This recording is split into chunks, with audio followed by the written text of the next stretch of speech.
Баршаңызға сәлем. Алдынан бері осы тақырыпта видео түсіргім кеп жүрген еді. Сіздерге бүгінгі видео пайдалы, еске түсіру болады деп ойлаймын. Соңына дейін тыңдасаңыз, сізді бір тосын сый күтуде. Жалпы біз кейбір істерді ойланбай, дәл солай болу керек сияқты жасап жатамыз, оны білсек те, көріп жүрсек те. Сондықтан осы видео пайдалы бір еске түсіру болады дегенім сондықтан. Жалпы Рамазан қандай ай? Бұл ай нені білдіреді? Осыған тоқталып кетсек. Рамазан айы жақындады десе, ораза ұстаймын ба, жоқ па деген ойлар мазалауы мүмкін. Ал жалпы қайсысы болсын тереңіне бойлап, мағынасын іздесек, қаншалықты сауапты амалдар жатқанын білсек, бұл жердегі амалымыздың сауабы бірнеше еселенеді Алланың қалауымен. Рамазан айы 12 айдың ішіндегі қасиетті бір ай. Ислам күнтізбесінің 9-шы айы екен. Рамазан қандай ай? Рамазан кешірім мен мол мүмкіндік айы. Тәубе, рахым, мейірім айы. 83 жылдың сауабына тең келер қасиетті қадір түні бар ең берекелі ай. Құран айы.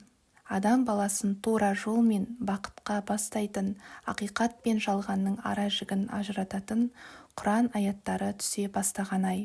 Алла тағала Бақара сүресінің 185-ші аятында Рамазан айы сондай бір ай, ол айда адам баласына тура жол және ақ пен қараны айыратын дәлел түрінде Құран түсірілді деген. Рамазан қайырымдылық айы. Ораза тұту мұсылманның 5 парызының бірі. Осы парызды әр адамға Алладан берілген керемет мүмкіндік, нығмет дегім келеді. Өз басым былай ойлаймын. Алла тағала парыз қып қойғанының өзі пендесіне деген ерекше мейірім емес пе? Біздерді сауапты істен құр қалдырмағандығы емес пе? Рамазан айынан ерекше жаратушымыздың қамқорлығын сезінемін. Және бір ай бойына ауыз бекіту, яғни ішіп жеуден таң атқаннан кеш батқанша тыйылу, тек қана ауызды тыю емес, көзді де құлақты да тыю, яғни зиянды, күнә алып келетін дүниелерден аулақ болу, көрмеу, естімеу, ғайбаттамау. Рамазан айын қалай пайдалы өткізген абзал? Рамазан айы Құран айы. Құранның қазақша болса да мағынасын оқып та хатым етуге болады. Құран хатым дегеніміз Құранды бастан аяқ толық оқып шығуды айтады. Бір қысқа сүрені мағынасымен жаттап алуға, мағынасын түсінуге мақсат қойсаңыз болады.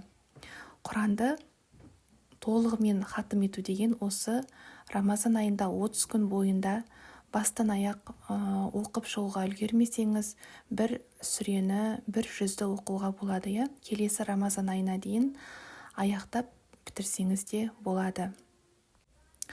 Содан кейін қолдан келгенше садақа беру, күніне 100 теңгеден болсын беремін деп ниеттеніп, жоспар құрып қойсаңыз болады. Және садақа ол тек ақшамен ғана өлшенбейді, ол бала-шағаңа, отбасыңа ниет ете отырып, дәмді ас жасау да, қайырымдылық етіп көмектесу де, күлімсіреу де жатады. Және күніге зікірлерді, истихфар, яғни кешірім сұрауды көп айту керек. Мысалы, астағфируллах зікірін бірнеше рет айтсаңыз болады. Дұға, тілек тілеу, сұрау және мейлінше дәретпен жүру. Осымен бүгінгі тақырыпқа қатысты қысқаша айтар ойым тәмам. Тыңдағандарыңызға алғыс айтамын. Осы жылдың Рамазан айы көктемнің алғашқы айы 1 наурызға алғыс күніне тұспа-тұс келген екен. 2 күннен соң басталатын Рамазан айы баршаңызға құтты болсын, пайдалы өткізуді тілеймін. Әр игі амалдарымыз қабыл болсын, сауаптан жазыла берсін деп тілеймін.